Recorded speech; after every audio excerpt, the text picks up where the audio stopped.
Masdan ng pickup na ito na nakahinto sa Daang Hari Road sa Bacoor, Cavite kahapon, bisperas ng Pasko. Nangyari dyan?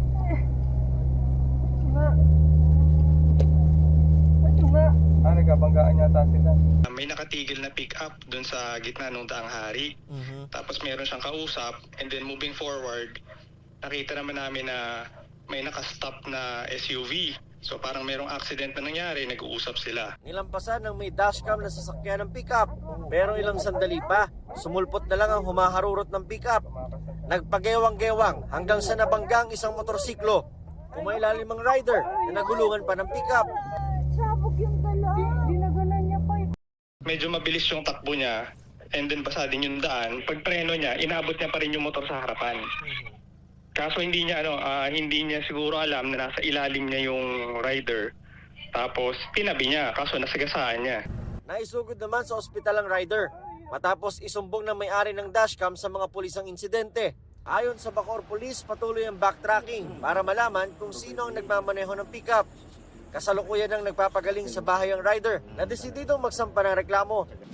Ngayong maulan ng Pasko at maraming bumibiyahe, paalala ng mga otoridad, mag-ingat lalo't basa ang kalsada. Kaninang umaga, tumilapon sa ere ang isang SUV sa Skyway at Grade, malapit sa Alabang, Muntinlupa. Namagsakan pa ang isang TNVS na kotse.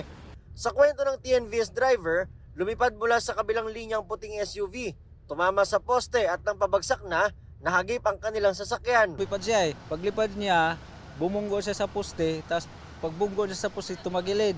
Nakaganon siya, tumama na siya doon sa bandang windshield namin. Ligtas naman ang TNVS driver at kanyang dalawang pasahero.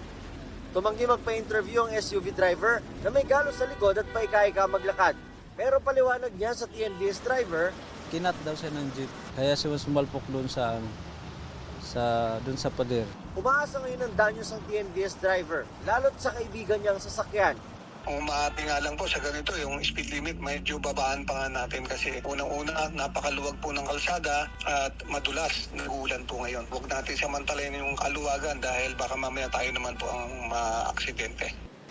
Paalala ng isang road safety expert, mag-ingat sa pagmamaneho, lalo kapag maulan kahit papanaka-naka lang. Kung tawagin sa Tagalog, tikatik. Mas delikado yun kaysa doon sa totally buhos. Yung tikatik, mas prone siya. Yung parang mga buha-buhangin na andun pa sa gitna. Mas madulas yun. Dapat din daw mag-ingat sa hydroplaning o yung nawawalan ng kontak ang gulong ng sasakyan sa basang daan at tila nag-glide na ito sa tubig. Kapag basang daan, huwag magmatulin. Siguraduhin din na may sapat na distansya sa sasakyan sa harap. At least one car difference talaga sila o yung range natin. Kapag ka medyo nakadikit ka, yung tendency noon, tapos may mali kang pwesto, and then masyado kang close sa sinusundan mo sa sakyan, the reaction will be different. Payo naman ng LTO, iwasan ang biglang pagpreno. Maging alerto sa water patches at makikintab na daan. Kung nararamdaman na nawawala ang grip ng gulong sa kalsada, dahan-dahang tanggalin ang paa sa accelerator para dahan-dahan itong bumagal. Para sa GMA Integrated News, ako si Nico Wahe, ang inyong saksi. Isang araw lang, sir.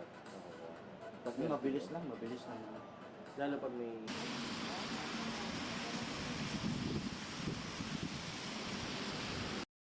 Mga kapuso, maging una sa saksi.